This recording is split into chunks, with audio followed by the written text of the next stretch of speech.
Muy bien, hermanos, buenas noches para más un encuentro de Teófilos.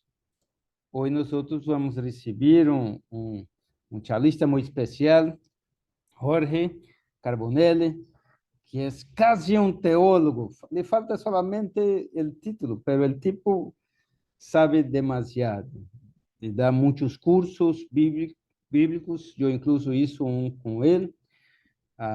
Creo, 7 años cuando lo conocí, y de verdad es un gusto muy grande tenerlo acá con Teófilos. Ya había intentado varias veces, pero gracias a Dios lo tenemos. Entonces pido a Leandro que por favor saque su silencio, Leandro, y nos haga la oración, hermano, para que possamos empezar nuestra reunión.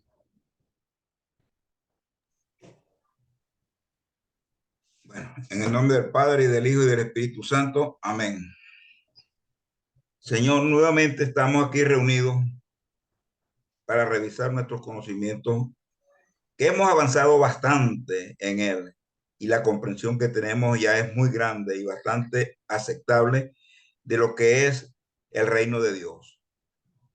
Gracias, Señor, por tanta bondad y por tanta ayuda y por tantas bendiciones que tenemos de parte del grupo en que nos has metido para que salgamos adelante.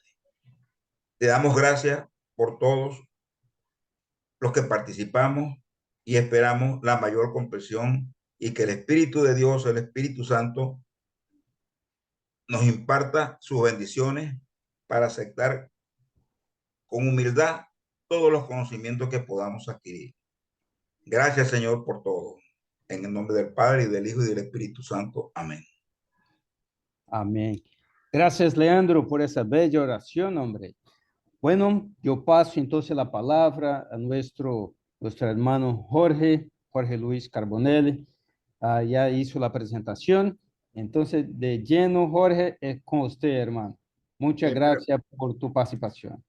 Ok, bueno, muchas gracias, Rubens, por invitarme. Un placer y un honor. Entiendo que muchos de ustedes ya han recorrido bastantes cursos, pasando por el Antiguo Testamento, y que la última clase fue una introducción al Nuevo Testamento, ¿no? A mí me pusieron de bateador emergente hoy, así que estoy tratando de entender. Hay un tema que siempre sale en los cursos de Biblia, no sé si ustedes lo tocaron, pero de todas maneras vale la pena repetirlo, y es: ¿por qué es importante comenzar por el Antiguo Testamento cuando me voy a meter en un curso serio bíblico? La respuesta es muy sencilla. Para poder entender mejor la figura de Jesús, que nació judío, vivió judío y murió judío, pues Jesús estaba sometido al Antiguo Testamento. Entonces, si no conocemos el Antiguo Testamento, nos perdemos mucho de los problemas que tenemos en el Nuevo Testamento. Un ejemplo de esto lo tenemos, por ejemplo, en la parábola del buen samaritano. Pues un sacerdote le da la vuelta al que está en la calle, ensangrentado, luego un levita le da la vuelta y un samaritano para. Pero cuando leemos el Levítico y lo repiten luego en el Deuteronomio, nos damos cuenta que pasarle cerca a ese cuerpo los hacía impuros. Entonces, la importancia de la religiosidad sobre la humanidad es lo que Jesús viene a rescatar. La palabra testamento, como todos ustedes saben, significa pacto o alianza, el antiguo pacto que hizo Dios con Moisés en el Sinaí, y estamos ahora en el Nuevo Testamento, que es la nueva alianza eterna que hace Jesús a través de la figura que hace Dios a través de la figura de Jesús. Muy bonito estudiar el tema de los evangelios, porque los evangelios nos dan luces sobre quién fue Jesús de Nazaret. Pienso que los libros más importantes de la Biblia son los evangelios. Los evangelios significan buena noticia.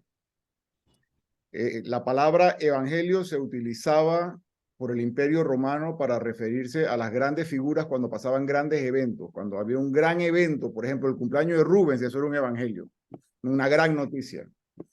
Y la novedad cristiana es aplicarle ese género, aplicarle esa palabra a la figura de un humilde judío de Galilea, ¿no? Entonces, hoy vamos a hablar de los evangelios sinópticos. Nos vamos a comenzar haciendo un repaso de la introducción al Nuevo Testamento. El Nuevo Testamento, como ustedes saben, fue escrito después del año 70. Entre el año 70 y después del año 70, los evangelios. Todavía el de Marcos se discute si es un poco antes o un poco después. El año 70 es un año que representa un tema importante porque el templo es destruido por los romanos. Así que los más antiguos libros que tenemos del Nuevo Testamento los contamos en las cartas de Pablo, de las cuales se le atribuían 14. Ya sabemos que la carta a los romanos, perdón, la carta a los hebreos no es de Pablo. Y de las otras que quedan 7 son realmente Pablo, según los especialistas. Aquí no hay certeza absoluta en nada. Y las otras 6 pues serían de discípulos de Pablo. Ok. Evangelio. Importantísimo el evangelio para poder entender por qué estamos todos aquí. Yo quisiera invitarlos a que este largo caminar que han hecho ustedes y que ahora conozcan a la figura de Jesús los lleve a refrescar, a recobrar lo que fue la figura del Jesús histórico. El Nuevo Testamento y sobre todo los evangelios te deben llevar a reconocer la figura de Jesús histórico. Esa figura que en el primer siglo hizo convertir a unos judíos que no creían y a unos prosélitos de origen griego en una gran comunidad que después fue absorbida o fue absorbida no, sino fue utilizada, digamos, por Constantino para poder ser mayoría. Pero bueno, el Nuevo Testamento, digamos que los 4 libros principales son los evangelios. Tenemos 4, Mateo, Marcos, Lucas y Juan. Esos son los evangelios que llamamos evangelios canónicos, o sea, los evangelios que fueron aprobados por el canon, los que fueron aprobados por la iglesia. También tenemos un montón de evangelios apócrifos que fueron evangelios escritos muy posteriormente y de los cuales la iglesia primitiva conocía, solo que la National Geographic nos lo saca todas las Semanas Santas y pensamos que el evangelio de Judas o que el evangelio de X o el evangelio de María Magdalena es algo nuevo. No, no es un fenómeno nuevo. Es simplemente, los evangelios no se preocupan mucho del tema del nacimiento de Jesús, la historiografía de la época de una persona importante era más bien su vida, por tanto su predicación, su muerte y lo que más los impactó a todos, que fue su resurrección. Luego vemos entonces que Mateo y Lucas insertan pues narraciones del nacimiento de Jesús para enviar un mensaje. ¿Por qué le llaman evangelios sinópticos? Le llaman evangelios sinópticos porque la palabra sinopsis significa comparación. Y no fue hasta el siglo XVIII, un alemán cuyo nombre no recuerdo, puso el evangelio de Marcos, el evangelio de Mateo y el evangelio de Lucas y se dio cuenta de que habían bastantes similitudes entre ellos, que cosas que concordaban, cosas que hacían sinopsis. ¿Okay? Y el evangelio de Juan, que fue escrito muy posteriormente, es un evangelio más teológico, es un evangelio de otro estilo. Ya eso lo verán cuando lleguen al evangelio de Juan. El evangelio de Marcos fue por mucho tiempo despreciado, porque era un evangelio corto, era un evangelio rudo, ponía a los discípulos, los pintaba de una mala manera. Sin embargo, recuperó totalmente su color, digamos, en el siglo XIX, o sea que no hace mucho, en el siglo XIX, cuando se dieron cuenta que Marcos es el primer evangelio que se escribió. ¿Y cómo se sabe de que Marcos es el primer evangelio que se escribió? Porque hay material de Marcos en Lucas y en Mateo. Estamos hablando que cada evangelio está escrito para una comunidad específica en un momento específico para enviar un mensaje específico. Y la ricura que nos deja la Biblia y la sana doctrina de la iglesia es que nos dejó 4 evangelios. Son 4 visiones, porque no es el evangelio de Jesús y ya, es según X, según Y, según Z. Entonces, tenemos 4 visiones de esa vida del Galileo que estuvo caminando todas esas aldeas y predicando el reino de Dios en el siglo I. Entonces, Marcos es el primero, y eso se sabe porque muchos pasajes de Marcos se repiten en evangelios posteriores como el de Mateo y el de Lucas. Son sinópticos. Luego, hay material que está en Lucas y en Mateo, que ellos no se conocieron, y no está en Marcos.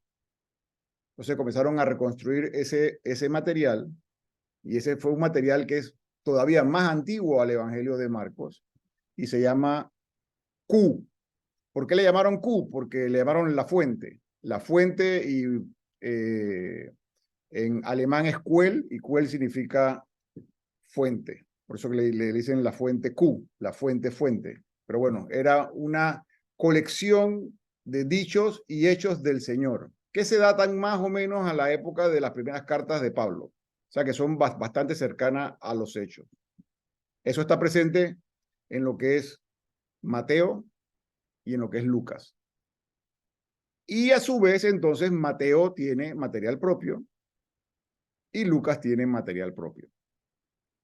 Una cosa muy importante cuando nos aproximamos a leer cualquier libro de la Biblia, en este caso los evangelios sinópticos. El libro está escrito para, desde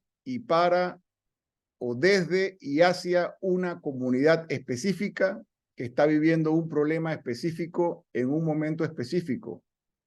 Y se pone en boca de Jesús aquello que Jesús hubiese dicho, y se recuerda cosas que dijo como históricas, y eso ya se ve cuando entramos en lo que es el Jesús histórico, en la tercera búsqueda del Jesús histórico, que es algo de que me fascina.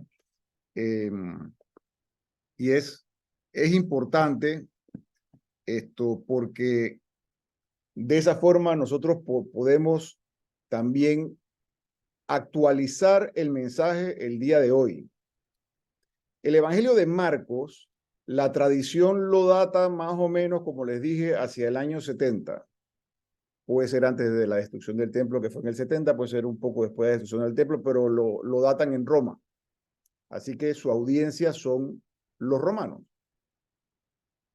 Así que tenemos pues con una gran competencia, ¿no? La teología imperial, donde el César era Dios, era el rey de reyes y el señor de señores, y de repente sale esta figura, Jesús de Nazaret, rey de reyes, señor de señores, y entonces viene una subversión política que es eventualmente por lo cual muere. El Evangelio de Lucas está escrito, bueno, y de ahí donde sacan ustedes el nombre de Teófilus, porque ahí está escrito para todos nosotros, querido Teófilo. El Evangelio de Lucas fue escrito en 2 rollos. Un rollo contenía el Evangelio propiamente dicho, y el otro rollo contenía el libro de los Hechos de los Apóstoles. Más adelante, cuando se cierra el canon, después del Concilio de Trento, siglo XVIII, se separan los libros, porque uno se considera como el Evangelio de la vida de Jesús y el otro se considera como el Evangelio de la vida de la iglesia o la vida del Espíritu. Entonces, la audiencia del Evangelio de Lucas son griegos. Acuérdense que en esa época en Jerusalén y en sus alrededores se hablaba hebreo y arameo, pero estos judíos habían salido, y al salir en lo que se llamaba la diáspora, estaban helenizados, o sea que ya ellos hablaban hablaban griego. De hecho, las cartas de Pablo, Pablo nace en Tarso, Pablo escribe todas sus cartas en griego, en un griego común que se llama koiné.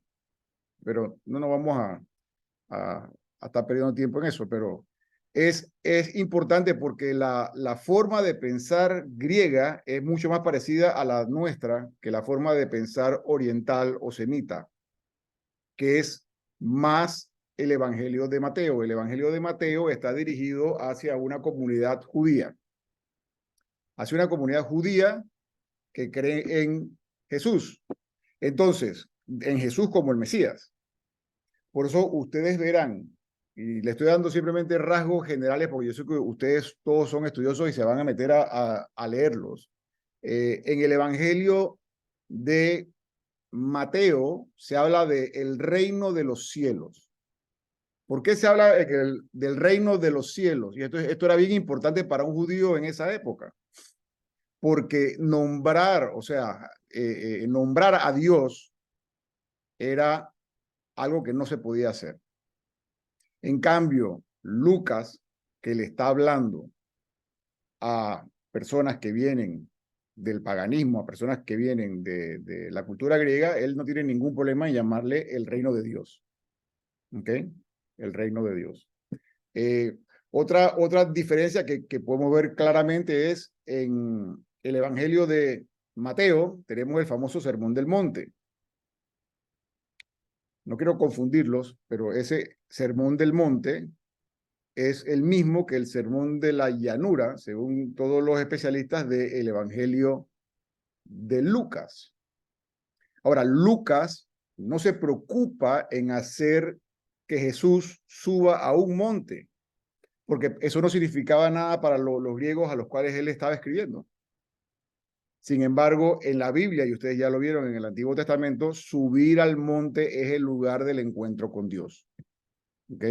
Entonces, el Evangelio de Mateo, que está escrito para judíos mesiánicos, o sea, para judíos que creen que Jesús es el Mesías, está escrito para esa comunidad y el mensaje tiene que ser enviado en una manera que ellos lo puedan entender. Por eso Jesús habla en el monte, se habla del reino de los cielos, ¿sí? Y no se menciona la palabra de Dios. ¿Ok? Eso es lo mismo que tenemos que hacer nosotros cuando evangelizamos hoy. Cuando evangelizamos hoy, tenemos que adecuar lo que hubiese dicho Jesús en nuestras comunidades, una vez que terminemos de formarnos. El Evangelio de Lucas no tiene ningún problema en situar a Jesús dando el mismo discurso en la llanura. Porque para ellos, pues como les dije, no tenían ningún problema. Lo importante era el mensaje. Yo sé que ese sermón fue bien famoso para aquella época. Es bueno que ustedes consigan una guía de los sinópticos y ponen en 3 columnas lo que se repite en todos, eso viene de Marcos. Lo que se repite solamente en Lucas y Mateo, eso viene de la fuente Q, y lo que es propio de Lucas o lo que es propio de Marcos, perdón, lo que es propio de Mateo, que eso ya es material propio para esa comunidad.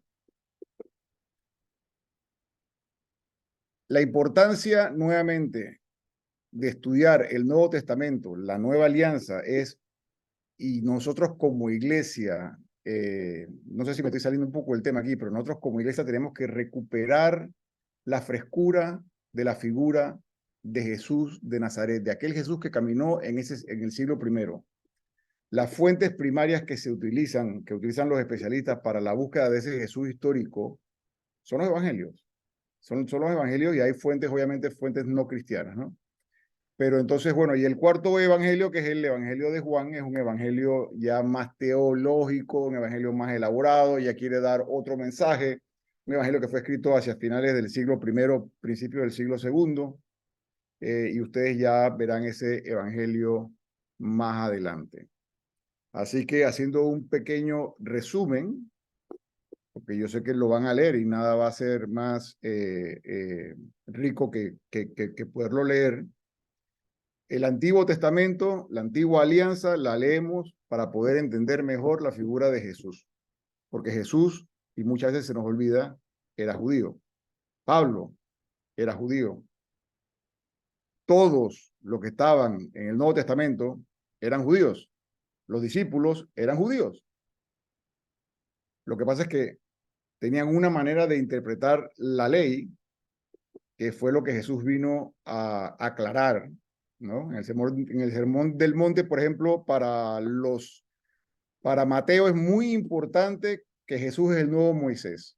Habrán oído que se dijo, pero yo les digo. Y el que hablaba en el Antiguo Testamento era Dios. Yo les digo, él es el nuevo Moisés, pero mucho más que Moisés.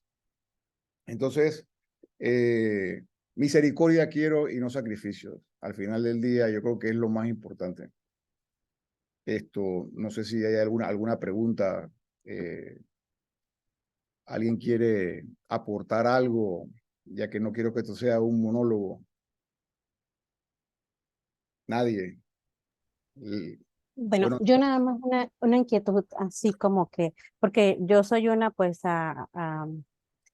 de que la lectura de la Biblia hoy en día la leo más que antes, ¿no? ok. Y obviamente a mis hermanos que me rodean les suscito para que se enamoren de, de estos libros. Pero me queda una duda en el sentido de cómo yo invito a las personas que lean, si por lo menos yo, si no es por este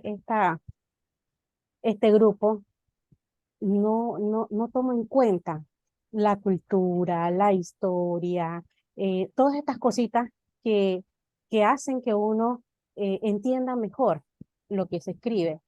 Yo ponerme a decirle que no es que no se pueda, sí se puede, pero es poco difícil cuando tú dices, ah, no, hermana, lee la Biblia, pero acuérdate que la historia, y acuérdate que, o sea, ¿cómo uno, uno podría decir? Porque es eso, ¿no? Que la gente cree que abre la palabra y dice esto y, ah, sí, ama a tu hermano y sabemos que eso, siquiera eso, no es fácil, pero como el Señor pues trabaja en esos pequeños versículos que tú puedes leer, pero entendiéndolo en base a la cultura, en base a lo que quiere, dijo el Señor, como usted acaba de decir, al momento en que escribían, a lo que Sí. quería decir a las Mire, finales, el mensaje final. Nada más mi- por consejo que uno puede decir, si uno dice tanto, tienen que leer la Biblia.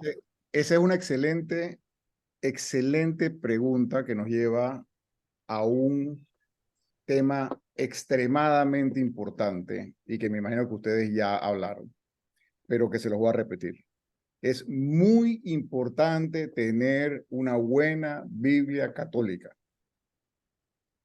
Hay 3 Biblias católicas que yo recomiendo para los latinoamericanos, que es la Biblia latinoamericana, la edición pastoral, Biblia latinoamericana, edición pastoral.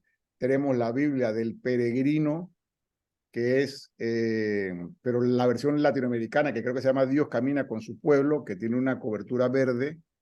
Y tenemos la Biblia de Jerusalén, versión latinoamericana. ¿Qué pasa con estas Biblias? Los que escriben estas Biblias, que lo escriben a la luz del magisterio de la iglesia, en el pie de página, si ahí tenemos la Biblia de Jerusalén, que en el pie de página te explican cada uno de los versículos. Entonces, cuando tú comienzas a leer, tú agarras una Biblia evangélica y no tiene explicaciones. No tiene explicaciones porque ellos se basan, los hermanos separados, y yo no estoy hablando mal de nadie aquí, sino que es diferente. Ellos se basan en que la Biblia se explica así sola. O lo que se llamaba en latín sola escritura. La sola escritura se explica por sí sola. Pero por eso es bueno tener una muy buena Biblia. Porque nosotros no vamos a ser teólogos que nos vamos a saber los versículos de memoria, sino que vamos a acudir a ellos. Y de hecho, si podemos tener, yo por ejemplo, traté siempre de tener las 3 para ver qué decían los 3, porque son 3 teólogos latinoamericanos importantes que se están nutriendo en cada uno de esos versículos y te están explicando el texto y el contexto. Y luego, al principio de cada libro, te da un contexto histórico, etcétera, de ese libro. Por eso, para poder acercar a la gente a la Biblia, lo primero es tener una buena Biblia. Y una buena Biblia, me refiero a nosotros que somos católicos, tener una buena Biblia católica, alguna de esas tres. Si yo quisiera poner a alguien a leer en una cultura occidental, lo más fácil sería comenzar por el Evangelio de Lucas, porque el Evangelio de Lucas fue escrito para gente que piensa como nosotros. Pero si estoy hablando con alguien de corte oriental, como por ejemplo Gandhi quedó fascinado con el Sermón del Monte, porque la cultura oriental es más simbólica, etcétera. El Sermón del Monte, que me acuerdo perfectamente bien, porque cada vez que me confesaba el padre Benjamín, que en paz descanse, me ponía a leer el Sermón del Monte, de 5, 6, 7, o 4, 5, ya se me olvidó, 5, 6, 7 de Mateo. Así que sí, esa sería la respuesta.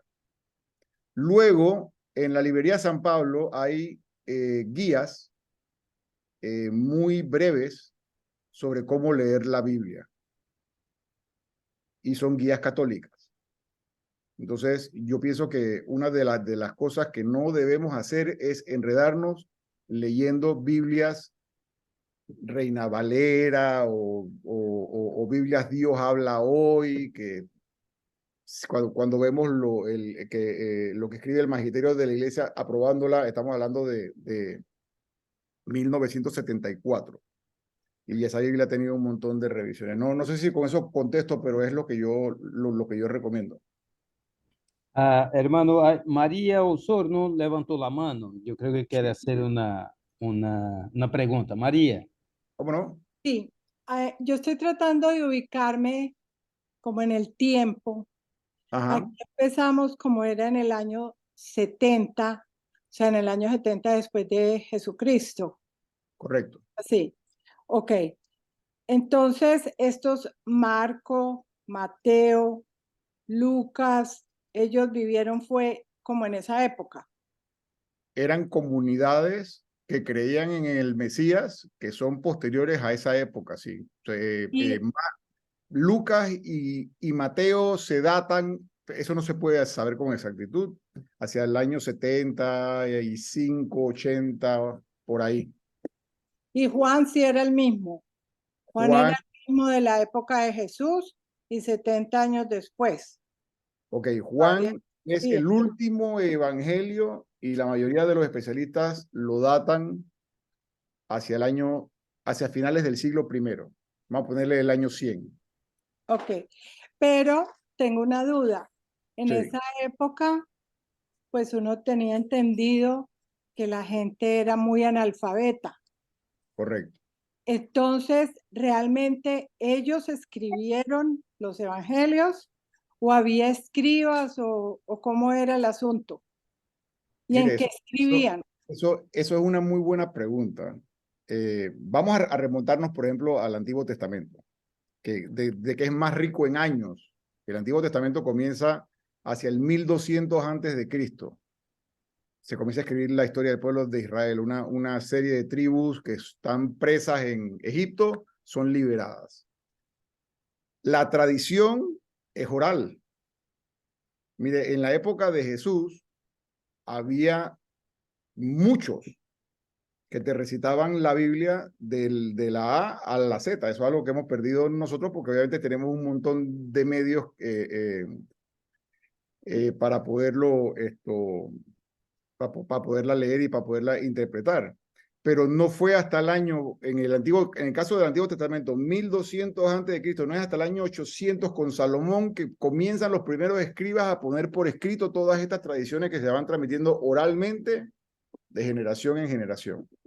Y que en la cultura oriental la transmite el mayor. Hay un gran respeto por el mayor, que eso también lo hemos perdido nosotros en la cultura occidental. Hemos desechado a los mayores. Y los mayores eran los que transmitían ese mensaje y esa tradición oral que habían recibido a su vez de sus padres y de sus padres y de sus padres. No sé Pero si... ellos entonces, ellos lo tenían en su cabeza, digamos, y lo transmitían a sus familias y a sus descendientes. Pero entonces, hasta que llegamos al año 70 después de Cristo, y ahí empiezan a escribir. estamos hablando del Antiguo Testamento ahora. No, el Nuevo. Ok, estamos hablando del... Ok, Sí, el Nuevo, Marco, Mateo, el Nuevo Lucas y Juan Testamento... escribieron, o quién los escribió. Ok, eso es un gran debate en el cual no quiero entrar, pero el Nuevo Testamento tiene libros que comienzan aproximadamente en el año 40 y pico. Son cartas de Juan. Son de Juan, perdón, de Pablo. Son cartas que Pablo nunca tuvo la intención de que fueran publicadas o recopiladas en un libro. Era una carta de Pablo que le escribe a Galacia o que le escribe a los colosenses o que le escribe sobre un tema específico para resolver un problema específico. O sea, las cartas de Pablo, digamos, son los escritos más antiguos del Antiguo Testamento. La tradición que se llama Q, que les dije que estaba inmersa en los sinópticos, también es bien antigua porque viene de dichos y hechos del Señor que se viene repitiendo en algunos evangelios, no quiero enredar esto, pero por ejemplo el evangelio de Tomás, que es un evangelio gnóstico, pero que es apócrifo, pero es bien antiguo. Estos evangelios tampoco tuvieron, ni Lucas, ni Mateo, ni Marcos tuvieron la intención de publicar su libro. Ellos lo que tuvieron la intención era de mandar un mensaje a una comunidad específica que estaba padeciendo unos problemas específicos en un momento específico. Muchas veces la persecución de los que creían en Jesús. Y después se separa entonces lo que es el judaísmo del cristianismo y entonces la cosa se pone peor, ¿no? No sé si con eso contesto su pregunta, María. Pero entonces realmente no se sabe si ellos fueron los que lo escribieron. Mira, en la cultura antigua, la pseudonimia era muy usada. ¿Qué es eso? Hacerme pasar por otro, lo que hoy llamaríamos plagio. Plagio, ok. Plagio. Entonces, por eso los discípulos de Pablo ponen que las cartas son de Pablo, para darle más fuerza. Eso allá no era ningún delito, en esa época era una costumbre muy bien y muy comúnmente utilizada. Ah, ok. Entonces, la iglesia tradicionalmente le ha adjudicado el Evangelio de Marcos a Juan Marcos, que acompaña a Pablo en los viajes y que era el secretario de Pedro en Roma. Pero eso es, la tradición nos lo ha traído. Históricamente hablando, eso es imposible de comprobarlo. Claro. Mateo, el cobrador de impuestos, porque el cobrador de impuestos estaría bastante muerto ya en el año 80, cuando se escribe el Evangelio. Lucas, uno de los acompañantes de Pablo, que era doctor, y Juan, el discípulo amado, que sería el menor de los apóstoles, el menor de los hijos del trueno. Creo que ese Evangelio se leyó hace poco, mal no estoy. Pero eso no es lo importante, María. Al final, lo que la primera comunidad cristiana quiso recuperar era la esencia del mensaje de Jesús y actualizarlo a su situación. Perfecto. Entonces, eso es lo que tenemos que hacer nosotros hoy, porque ese mensaje hoy, 2000 años después, no hace ningún sentido si no lo actualizamos, si no lo ponemos en el contexto actual. No sé si me explico. Sí. Entonces yo lo que saco, lo más importante de los escritos evangélicos y de toda la Biblia es agarrar los textos, entenderlo en su contexto primero, que es lo que ustedes están haciendo, en su contexto histórico, cultural, político, religioso, etcétera, y luego adaptarlo a hoy. ¿Cómo le voy a hablar a los niños? ¿Cómo voy a hacer que Jesús sea y siga siendo una figura importante para ellos. ¿Cuál era el mensaje original? Eso es lo que yo rescataría. Muchas gracias. No, gracias a usted. Una Hola. pregunta que quería Sí. hacer. Yo revisando a profundidad, de verdad, los evangelios, bueno, primero hice algo comparativo con esto que estamos hablando ahorita y que es una buena idea, hacer un resumen comparativo. Y entre las cosas que vi fue que unos comienzan por lo menos el de, a ver, aquí yo lo tengo anotado, el de Marcos comienza con el bautismo, ahí empieza la actividad de Jesucristo. Pero en los de Mateo y Lucas ya las cosas vienen desde la concepción. Correcto. Y el de Juan se va al infinito, al origen, a lo que llamamos la preexistencia de Dios, porque el verbo, y de ahí empieza la narración.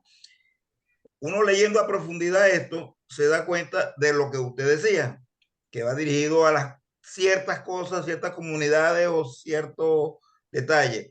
Por ejemplo, hoy que estaba leyendo el agua de Jesús con la samaritana, me di cuenta que hay eso yo creo que se refiere, el evangelista quiso referirse a eso, fue a la comunidad israelita que estaba en Samaria, no a esa mujer específica, porque hay muchos detalles, los 5 maridos, habían 5 tribus ahí que llegaron a la época de los asirios, que se transformó en el pueblo, lo asumen a Cristo como el Mesías, unos por lo dicho por la samaritana y otros porque Jesús tuvo 2 días con ellos. Entonces,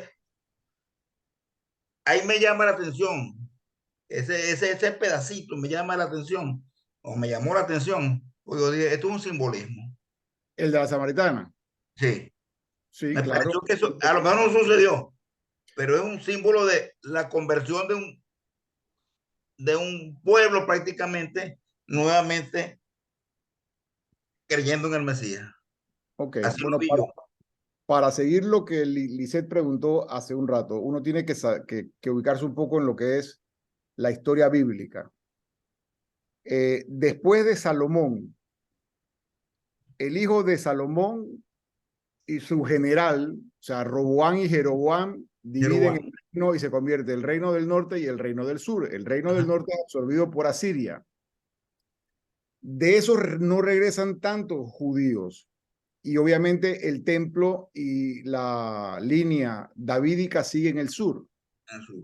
Está en Jerusalén. Quiere decir que en el norte no tienen dónde venerar a Dios, porque supuestamente Dios está en el templo de Jerusalén y ellos no tienen acceso a Jerusalén, así que ellos lo ven en otro lugar. Entonces, aquí varios mensajes. Primero, Jesús habla con un samaritano.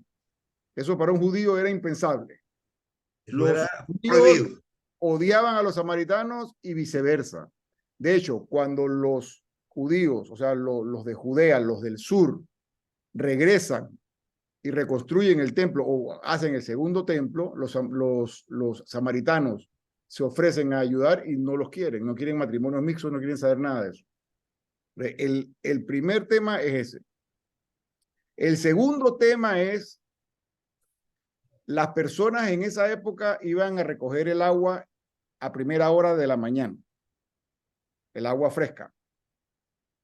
Entonces llama la atención de que Jesús va al mediodía.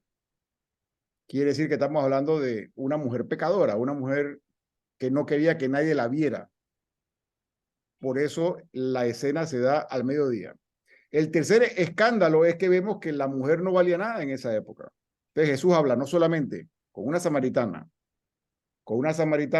de una dudosa reputación, sino que es mujer.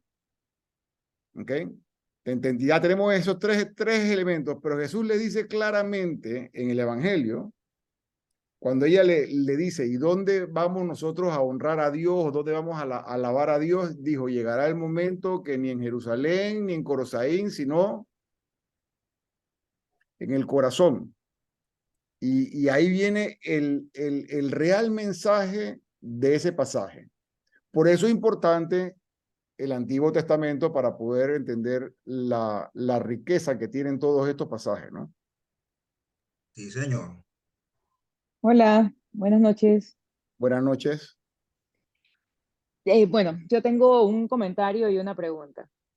Lo que les quería recomendar, el comentario sobre una recomendación. Hay una película en este momento en Netflix que se llama The Chosen, Los Elegidos. Yo la verdad es que la vi el fin de semana y no tenía idea de cuáles eran las tareas asignadas de lectura durante la semana. Y para mi sorpresa, la película es exactamente todo lo que leímos la semana pasada. Pero todo, como si ellos tuvieran tenido la misma tarea. Y me parece que de todas las películas históricas que he visto, esta es mucho más moderna, pero sin faltar a los aspectos históricos y los aspectos religiosos. Es de las más apegadas.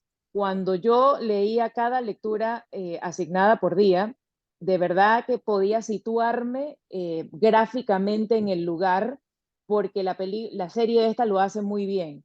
Entonces yo les recomendaría que lo vean porque es el caminar de Jesús en el reclutamiento de todos los discípulos y todos los signos o milagros que va haciendo en el camino. Cuando retiró el demonio, que bueno, en este caso es lo único que no coincide, que fue a María Magdalena lo primero, pero va por las bodas de Caná, va por cuando cura al paralítico, hasta el encuentro este que estamos hablando con la samaritana. Entonces, todos esos detalles de si llegó al mediodía, me parece que es bastante ilustrativo si se mira en la serie. Lo otro que quería preguntar, digo, yo no soy una estudiosa de la Biblia, de hecho, yo creo que yo estudié en un colegio católico y esta es la primera vez que agarro una Biblia después de que me gradué. Y yo lo que busco en la Biblia es simplemente conocer o refrescar muchas parábolas y la palabra de Dios, el mensaje dentro de todos los hechos que sucedieron.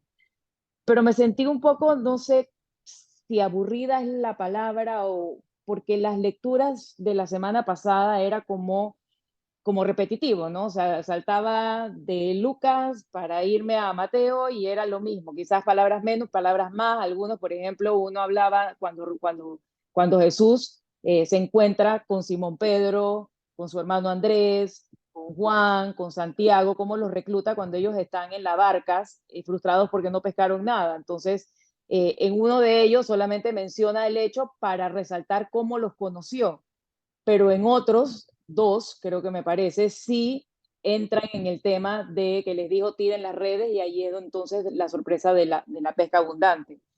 Entonces, mi pregunta es, para una persona como yo que lo que quiere o lo que busca es esto, conocer más a Dios, aumentar en la fe, en el mensaje en sí, eh, ¿qué objeto tiene el leer lo mismo en los distintos evangelios? Porque la verdad es que no sé si suena feo, pero es como repetitivo y cansón. Entonces, perdónenme si la palabra está fuera, la pregunta, perdón, está fuera de tono, No. pero de verdad Mire, tengo mucha... Ajá. número uno, la serie de Chosen está muy bien hecha. Yo la he visto y me la recomendó inclusive el que me formó a mí hace 15 años. Estábamos sacando la cuenta, porque él acaba de cumplir 80 y me comenzó a formar cuando tenía 65.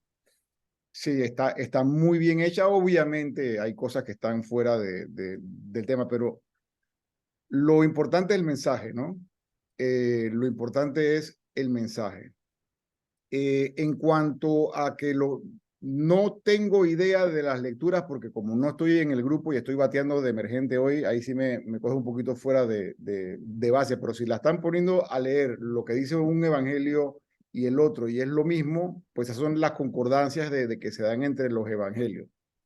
Es interesante, porque al final del día todo tiene que dejar un mensaje que yo pueda actualizar. Vamos a poner con la pesca que usted habla que se da. Jesús los llama después de que estos señores pescaron lo que no habían pescado nunca en su vida. Imagínate, hoy le estamos hablando a alguien y le dice, ven acá, vamos a seguir a Jesús cuando te has ganado el mayor billete que no te has ganado en tu vida. Eso fue lo que ellos hicieron, lo dejaron todo y lo siguieron. Entonces eso hay que ponerlo en contexto y anunciarlo. Esa es nuestra obligación como cristianos. Y la tercera, que no me la hizo, pero es algo que es, mire, el tema de nosotros católicos ignorantes no es nuevo.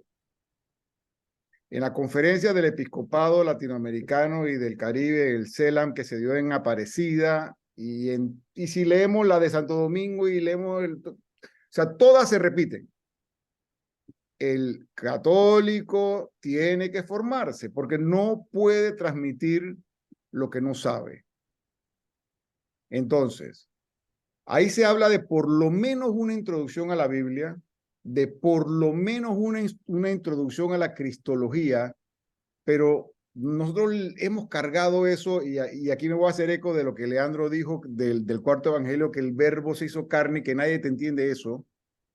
Yo le llamaría a esa materia, pero ya eso es algo personal, le llamaría Jesusología, porque lo que me interesa, con quien yo me puedo relacionar, es con la figura del Jesús histórico, no con la figura del Dios.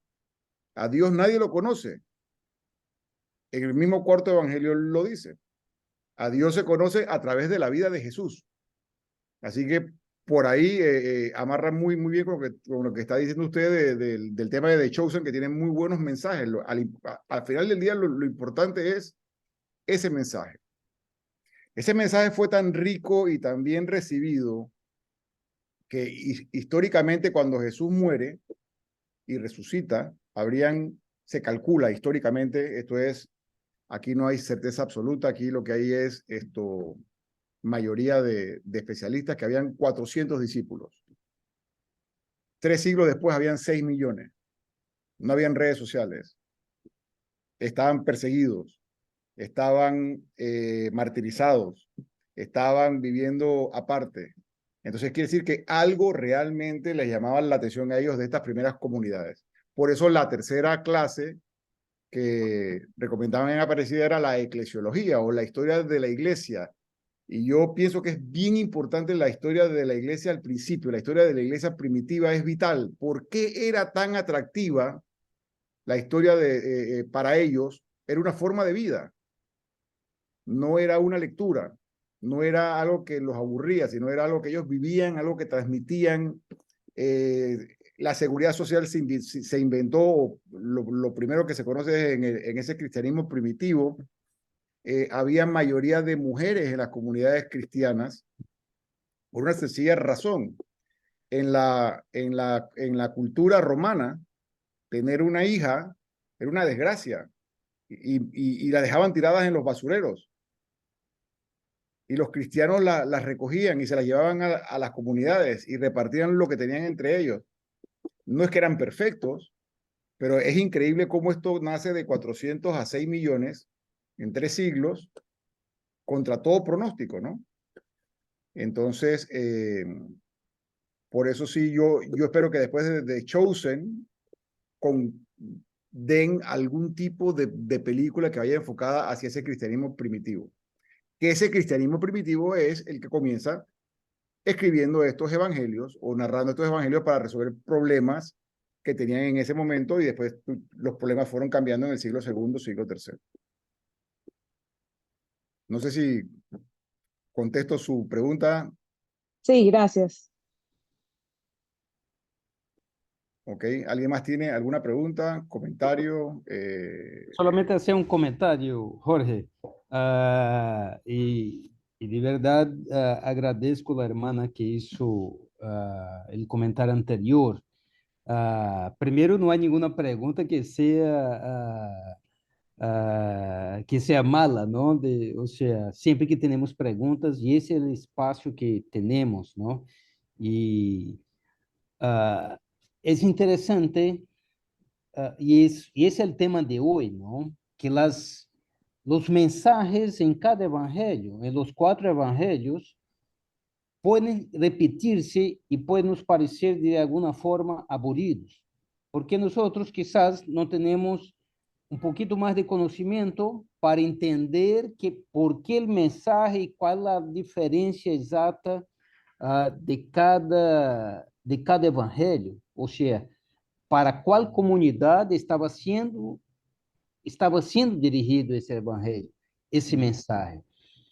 Y el bello es que a partir de tener ese conocimiento, nosotros podemos identificar esas pequeñas diferencias y así entender, incluso, a dónde nosotros nos encontramos. O sea, en ese momento de nuestra vida, yo me encuentro más en el Evangelio de Mateo o de Lucas, o sea, ¿qué mensaje me toca más?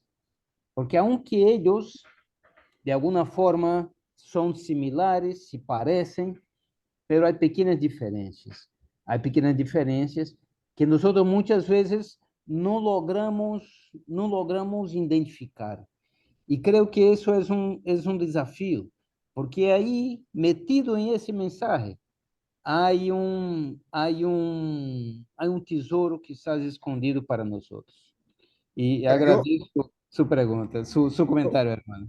yo quiero compartirles algo. Yo estuve recientemente 2, 3 semanas o tal vez un mes en España y obviamente siempre que voy me reúno con el padre Aguirre que fue el que me formó y con él dimos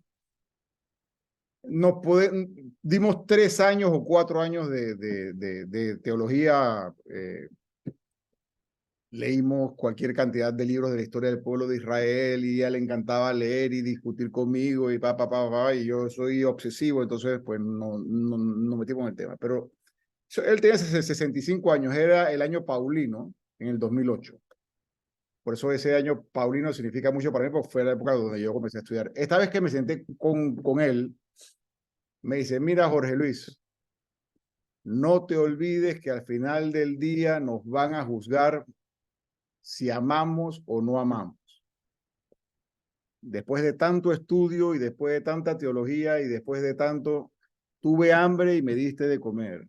Tuve sed y me diste de beber. Porque tú le vas a preguntar, bueno, Jesús, ¿y dónde te vi? Entonces, misericordia quiero y no sacrificios. Al final del día, ahí se resume todo. Todo.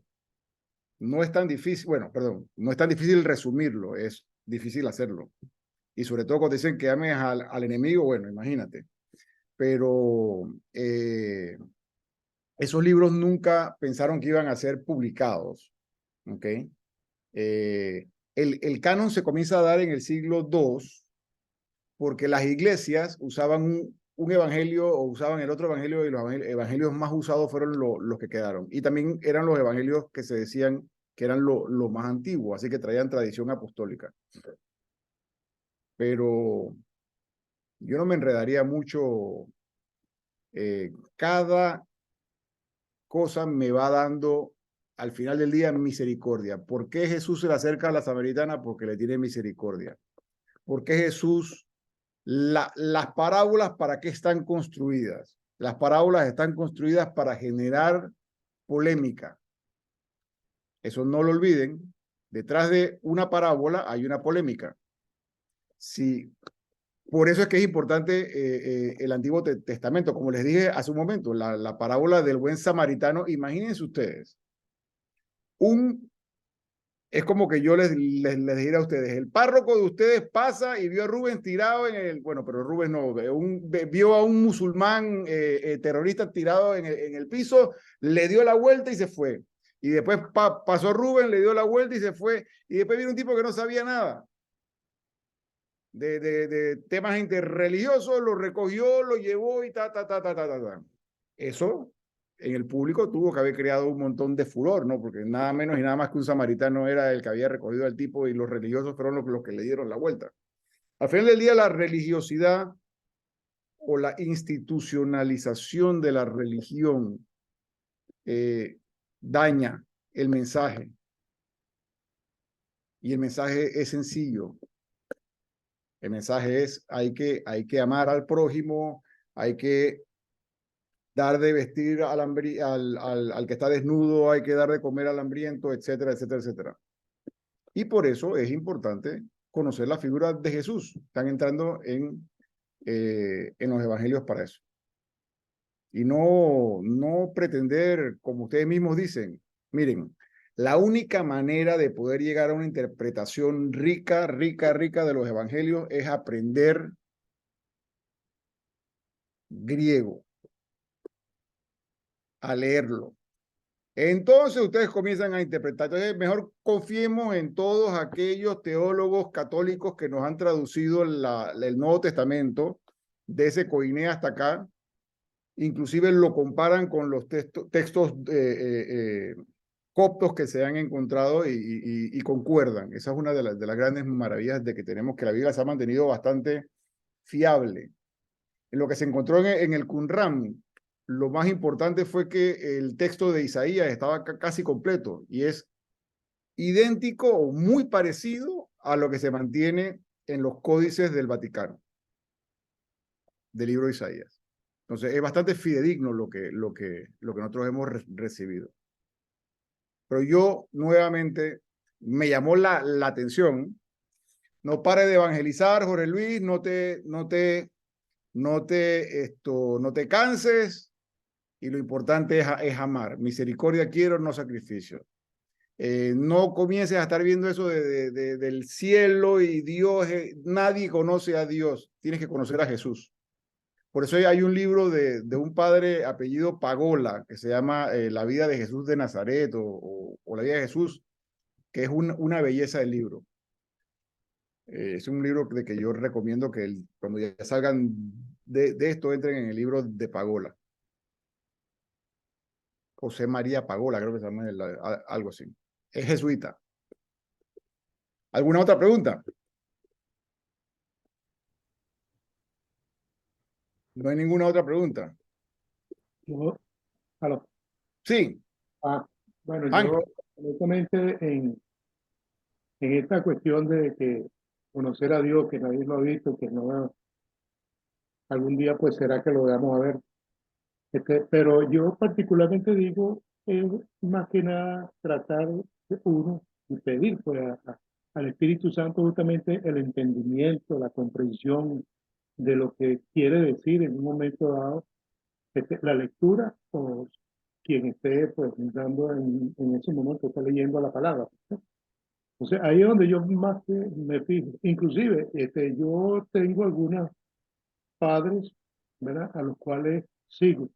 A veces, ok, hoy es lunes, ¿no?, me ocurrió agarrar al padre fulano de tal, o agarro a otro.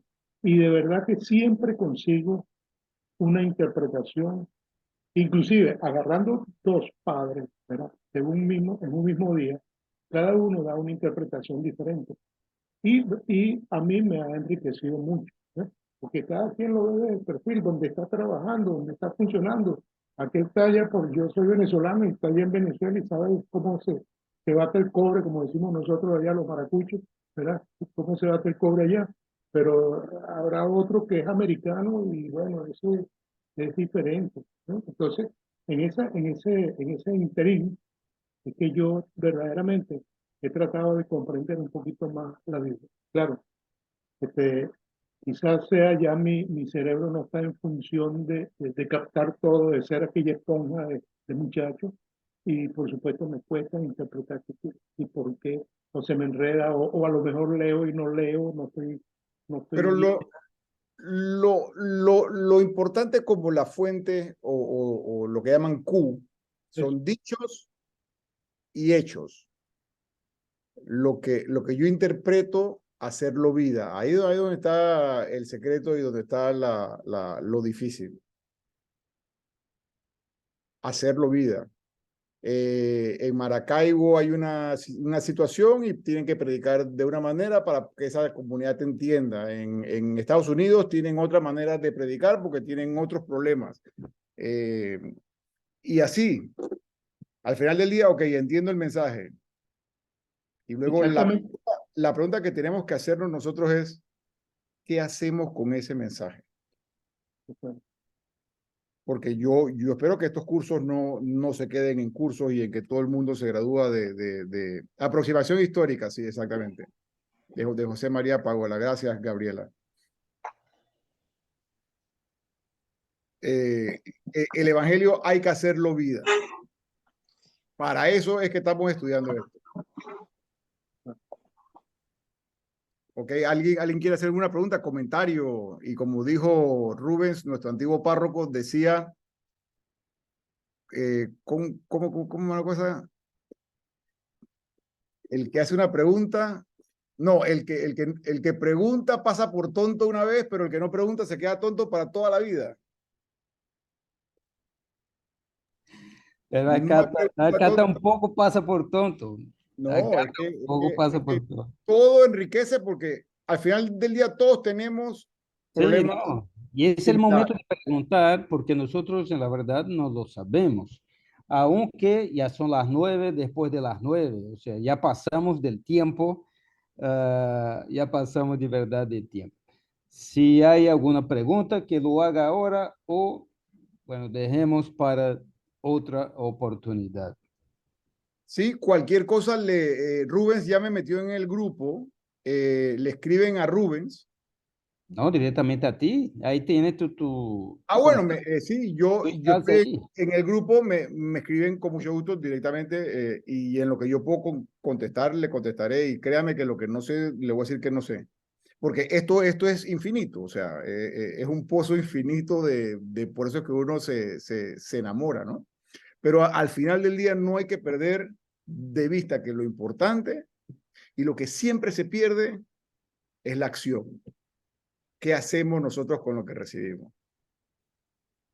Así lo es, hermano. Bueno, hermanos, ya vamos entonces finalizar nuestra reunión, agradeciendo nuevamente a Jorge, a su apoyo, Jorge, hoy y su conocimiento, compartir con nosotros. Y No, pedir, cuando me necesite, yo voy a necesitar es el conocimiento de Ana Montserrat para que hable con mi señora, porque ese tipo de familia tiene que implantarse aquí también. Después de 28 años, mi mujer todavía no me hace caso. Pero ya le dije que yo tengo 43, todavía le falta un ratico más. pero pedir, Francisco me dijo a mí que 3 más y me canonizaba. ¿Sabe qué pasa? Que a veces es hasta por conveniencia. Ya cuando uno pasa cierta edad es por conveniencia también. Entonces, Ana, pero entonces, para finalizar, como tú vas a salir de esta reunión como Santa Ana, por favor, finalice con una oración, qué por favor. señor. Bueno, ay, muchas gracias, Señor, por este ratito que nos das para poder compartir con todos, con toda esta familia de Teófilos. Gracias por estar aquí, el Espíritu Santo presente. Gracias por Jorge Luis, que ha estado aquí enseñándonos cómo interpretar, cómo entender estos evangelios. Y pienso yo, no sé, Señor, si estaré en lo correcto, pero pienso yo que es igual que la presentación de tu madre en nuestro mundo, que se presenta de tantas formas diferentes, porque ella lo hace aceptando las culturas, aceptando la educación de cada país, de cada lugar, ¿verdad? Y así tenemos que hacer nosotros también, ¿verdad? Poder expresar lo que entendemos de acuerdo también a nuestro entorno, poder llevar tu palabra de acuerdo a nuestra cultura, a nuestro entorno. Te damos gracias por esta noche y bendiciones para todas las familias que aquí participamos y sobre todo el mundo entero. Danos mucha paz y amor siempre y armonía. Amén. En el nombre del Padre, del Hijo y del Espíritu Santo. Amén. Bueno, hermanos, que Dios Gracias. los bendiga y muchas gracias por aguantarme en la noche del día de hoy. Gracias, Jorge. Gracias, Hasta luego. Jorge. Bienvenido, Bueno, que bienvenido. tengan una linda Gracias. semana, una linda Hasta semana. luego a todos. Buenas Hasta noches. luego. Chao. Amén.